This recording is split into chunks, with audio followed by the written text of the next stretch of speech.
I'm a fan of the game show Jeopardy. And I like watching it, and depending on what the categories are that night, I either feel fairly intelligent or a total moron. Just whatever categories they pick. But I always have a pretty good shot of feeling pretty smart when they pick the Bible as a category, which they frequently do. So I thought it'd be fun here tonight to sort of pretend, sort of play Jeopardy with you for a second here. Now we're going to go right to Final Jeopardy here. I'm just going to do one big question, and y'all have to try to weigh in on it. The category is great leaders in the Bible. That's the category. Are you ready for the clue? Yes, sir. Now, you don't have to write it down, and you don't have to write down your wager or find a buzzer. I'll give it to you, and then I'll give you a couple of seconds, and you'll know when. You can just shout out your answer, okay? Okay. All right. So, the clue is, he led the children of Israel into the promised land. You ready? Mm-hmm. Okay. The answer is? Who is Moses? Joshua. Aha! If your answer was Moses, then you got that wrong. If you said Joshua, then you got it right. Yes, Moses brought them right up to the land, but he was not the one who brought them into the land. That was Joshua. I felt pretty confident I'd catch somebody. Don't worry. I think it was the actual show. They probably would have gotten most of them. This evening, we're going to look at some of the background of this wonderful man, Joshua. Joshua, who had that daunting responsibility of leading the children of Israel into the promised land. It would be a daunting responsibility. It'd be one that I don't know how many of us would willingly want to lead that group of people to Disney World. But they're going into the promised land, which is a lot better than Disney World, but they're going to have to do more than just fight the lines to get to the rides. They're going to have to fight the people. They're going to have to do a lot to claim that land. And that's a group of people that Joshua is well acquainted with. But God has been preparing Joshua for that moment from the day he left Egypt. And that's where we're going to start with the life of Joshua, looking at Exodus 17, where we first meet Joshua in the Bible.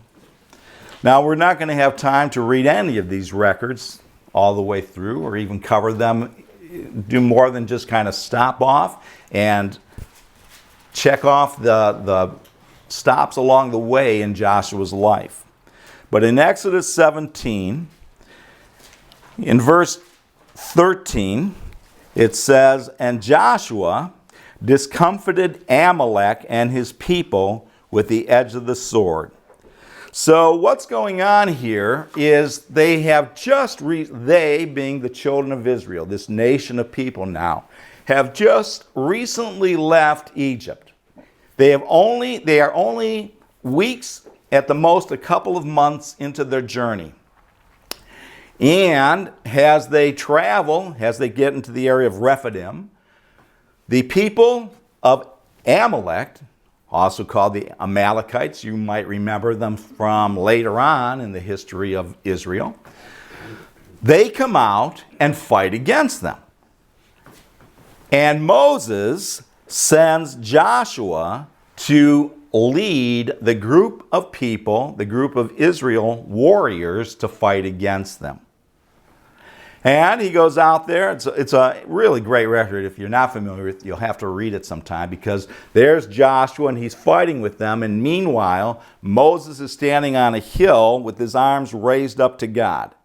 And so long as his arms are raised, they win. And as soon as he starts to lower his arms, they start to lose. And in my mind, this is kind of comical. It's just kind of like Moses even messing with them a little bit. But they end up having to prop up Moses' arms to keep winning. And they do. And Joshua is the one who is leading that fight, and they beat the Amalekites. Look at verse 14. And the Lord said unto Moses, write this for a memorial in a book, and rehearse it in the ears of all of Israel. No. Rehearse it in the ears of whom? Joshua. Of Joshua. For I will utterly put out the remembrance of Amalek from under heaven.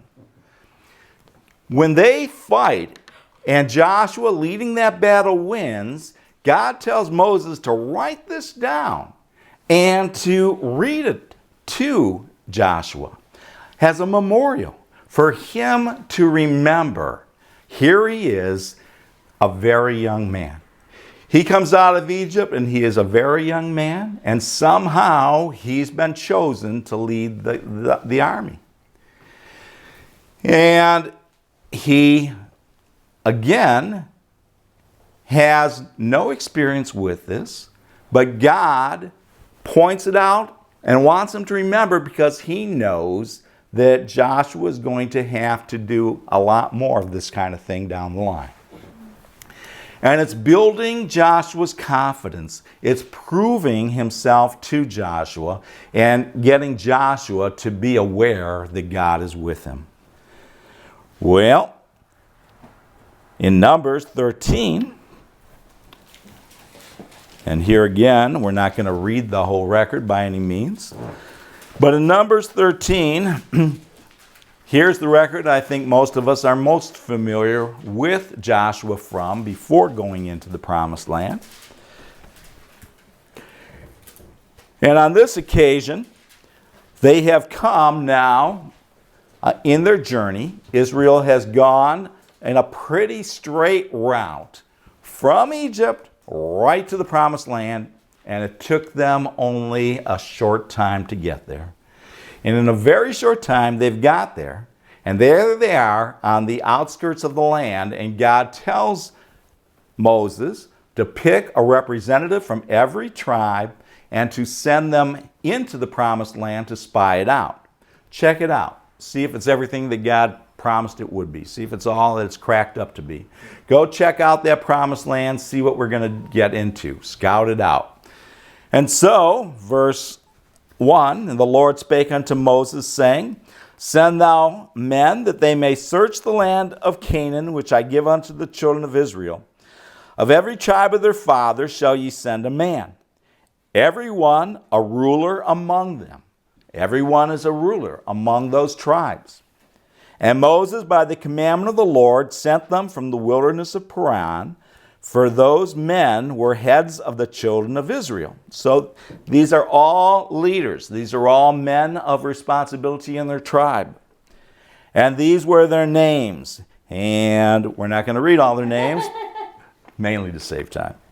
But in verse 8, it says, of the tribe of Ephraim, Oshea, the son of Nun. Now, you could read all the other names, and you know what name you won't find in there? Joshua. But we know he's there, right? We know the record. We know that Joshua and Caleb are the only two of those 12 that come back with a good report. 10 come back and say, yeah, it's a great land, but there are people living there. And they're really big people. And they're going to really beat us up if we try to do this. And Joshua and Caleb say, well, yeah, they are. But did you forget? We've got God with us. And because we've got God with us, we don't have to worry. He will give us the victory. That's Joshua and Caleb, but his name is not originally known as Joshua. It is here spelled as Oshea. We're more familiar with another spelling of that same underlying Hebrew word, transliterated into Hosea. So Oshea is the same name as Hosea, and we know that from other people in the Bible, right? Yeah. And Hosea means salvation, but Joshua adds something onto it. Look at verse 16.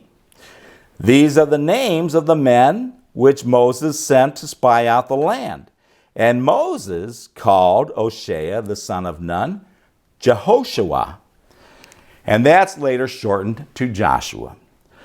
Jehoshua is a longer form of Joshua.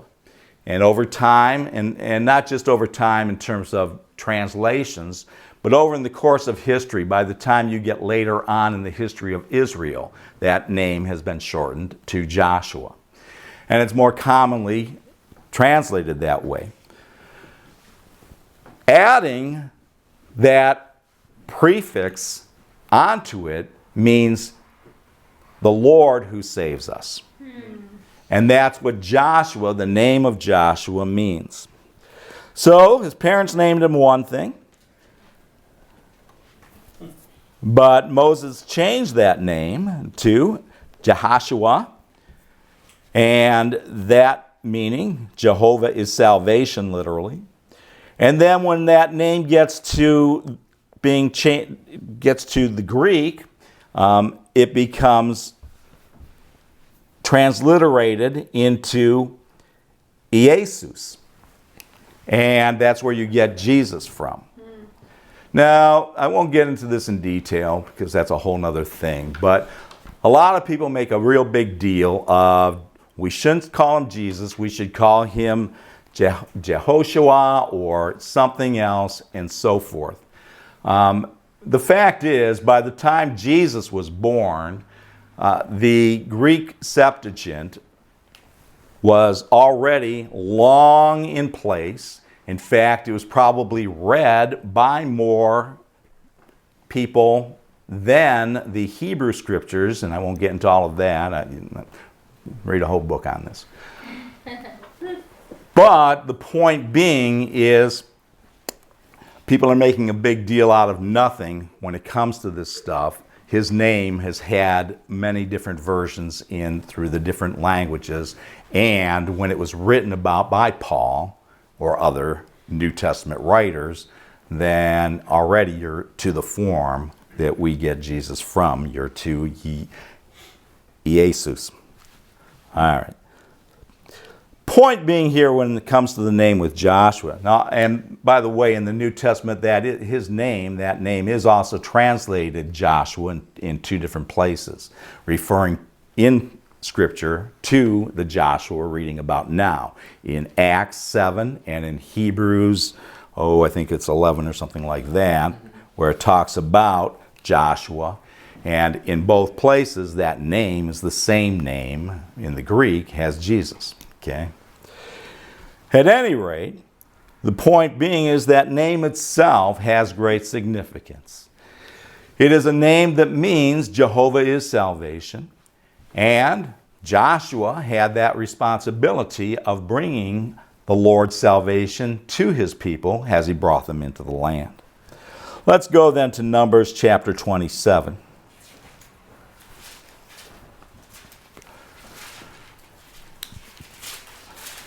Joshua was Moses' minister. He was his right hand throughout the time that they were in the wilderness. And he was this wonderful, full of believing young man, this man that trusted God, this man that had great ability, great leadership ability. And the time comes when Moses is getting toward the end of his life, and he's looking to have someone take over and not wait until he's dead and they have to try to figure it out on their own. In Numbers 27, verse 15. And Moses spake unto the Lord, saying, Let the Lord, the God of the spirits of all flesh, set a man over the congregation, which may go out before them, and which may go in before them, and which may lead them out, and which may bring them in, that the congregation of the Lord be not as sheep which have no shepherd. And the Lord said unto Moses, Take thee Joshua the son of Nun, a man in whom is the Spirit. A man in whom is what? The Spirit. The Spirit of God. You know, in addition to Joshua being this wonderful man full of believing, this wonderful man of great ability, most importantly, he was a man that had the Spirit of God in him. And you see that it's God that is doing the choosing. Moses doesn't come to God and say, you know, God, I've been looking at everybody and I've been working with this guy for a while now, and he's the one I think should be the guy to take over once I'm not around. Instead, he goes to God and says, God, tell me who should take my place. Tell me who should be trained, who should be the one to go before the congregation of Israel. A man in whom is the Spirit, and lay thy hand upon him. This is what God's telling Moses to do, to pick him and to lay his hands upon him. Verse 19, and set him before Eleazar the priest and before all the congregation, and give him a charge in their sight. To give him a charge, to give him, vows to take, a commitment to make in the sight of everybody. Verse 20, and thou shalt put some of thine honor upon him, that all the congregation of the children of Israel may be obedient. Isn't that great? How this was all set up, how this was all prepared. It wasn't like the day after Moses died that Joshua all of a sudden was thrown into this responsibility and people said, well, why should you get the job?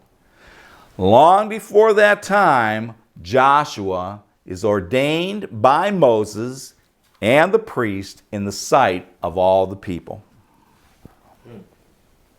Verse 21. And that's great, that thing of honor. Put some of your honor on him. Show the people that he's just like you, and they need to... Well, that's a heck of a thing to say considering the way they treated Moses, right? They should treat him. Of course they do, but that they should have the same respect for him that they've come to learn for you. Verse 21. And he shall stand before Eleazar the priest, who shall ask counsel for him after the judgment of Urim before the Lord. At his word shall they go out, and at his word they shall come in, both he and all the children of Israel with them, even all the congregation. And Moses did as the Lord commanded him, and he took Joshua and set before Eleazar the priest and before all the congregation, and he laid his hands upon him and gave him a charge as the Lord commanded by the hand of Moses. So there he is. He formally ordains Joshua in front of the sight of all the people. Look at Deuteronomy chapter 31.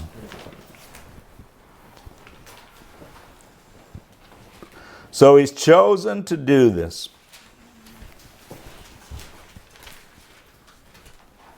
And now in Deuteronomy 31, we draw closer to the time when he's going to actually have to do this. And in verse 1, and Moses went and spake these words unto all Israel. And he said unto them, I am 120 years old this day. I can no more go out and come in. Also the Lord hath said unto me, thou shalt not go over this Jordan.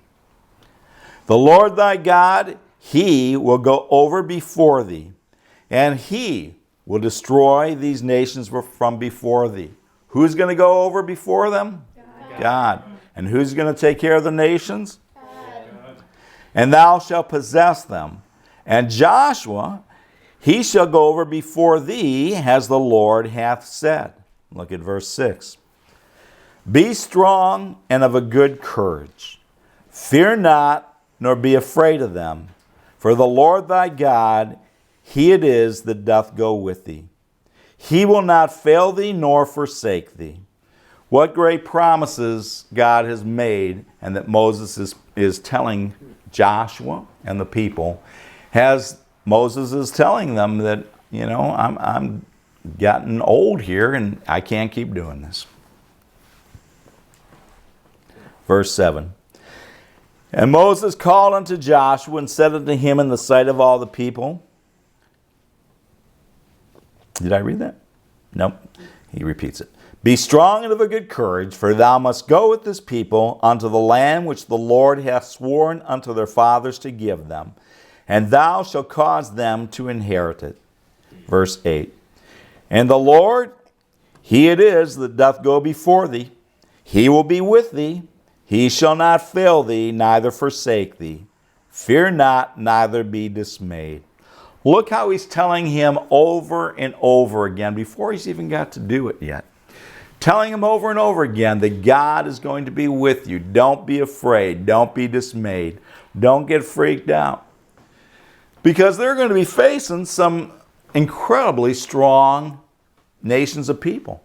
The first one they're going to come up against is Jericho, which has this incredible walled city that there's no way that they could ever beat them if they had to go fight them the way that armies normally do when you're going up against that kind of walled city. Verse 14. And the Lord said unto Moses, Behold, thy days approach that thou must die.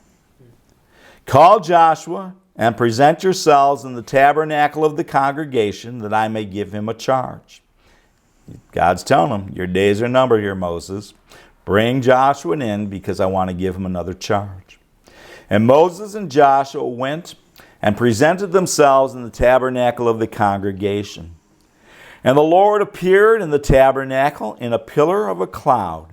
And the pillar of the cloud stood over the door of the tabernacle. Can you just imagine that? Being there and this pillar of cloud coming right into the tabernacle and being there. So God so making his presence known.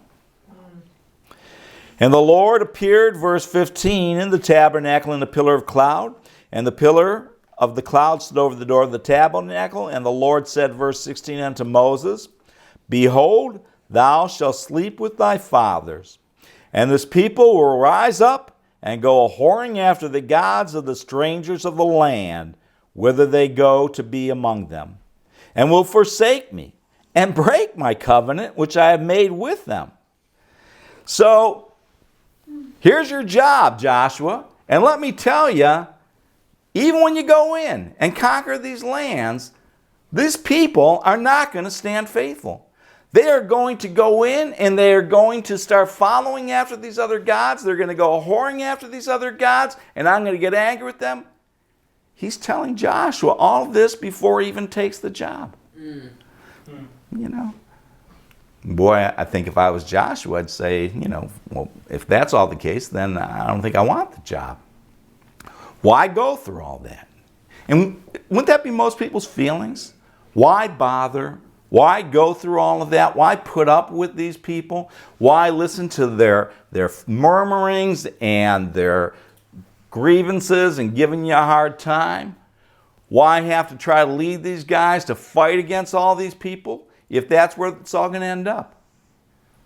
But God knows that it is going to end up that way, and yet he still wants him to do it. Even though God knows the outcome, even though God knows that they are not going to stand faithful, even though he knows that they're going to go into the idolatry and everything else, none of it comes as a surprise to God.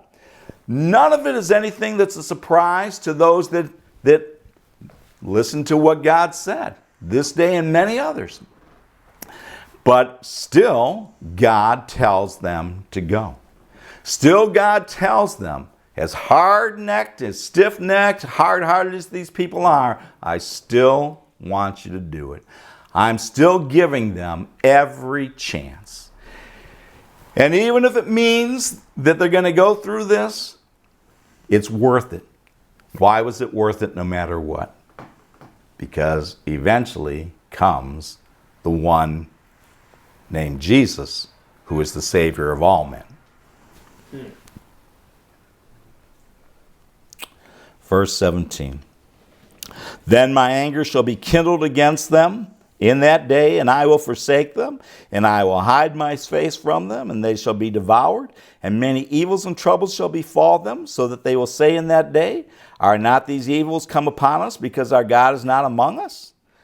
We'll wake up and say, hey, the reason why all this bad stuff's happening is because we forsook God. Verse 18. And I will surely hide my face in that day for all the evils which they have wrought, and that they are turned unto other gods. Verse 19. Now therefore write this song for you, and teach it in the children of Israel. Put it in their mouths, that this song may be a witness for me against the children of Israel. For when I shall have brought them into the land which I swear unto their fathers, that floweth with milk and honey, and they shall have eaten and filled themselves and waxen fat, then will they turn unto other gods and serve them, and provoke me, and break my covenant. And it shall come to pass, when many evils and troubles are befallen them, that this song shall testify against them as a witness, for it shall not be forgotten out of the mouths of their seed. For I know their imagination, which they go about, even now before I have brought them into the land which I swear. I know where they're at, even before I'm bringing them into the land. And write this down so that when it all happens, they know that they were warned. They know that they were told this was going to happen.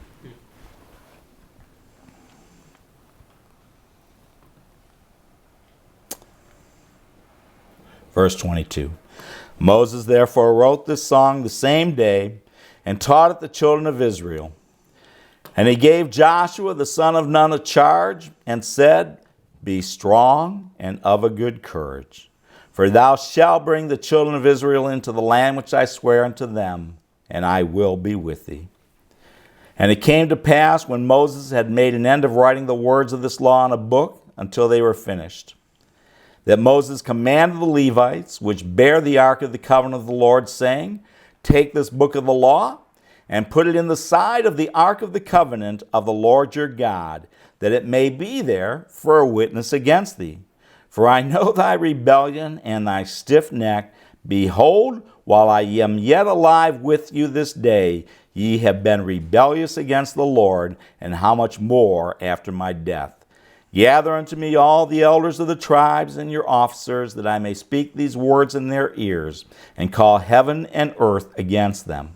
For I know that after my death you will utterly corrupt yourselves, and turn aside from the way which I have commanded you, and evil will befall you in the latter days, because ye will do evil in the sight of the Lord, to provoke him to anger through the work of your hands.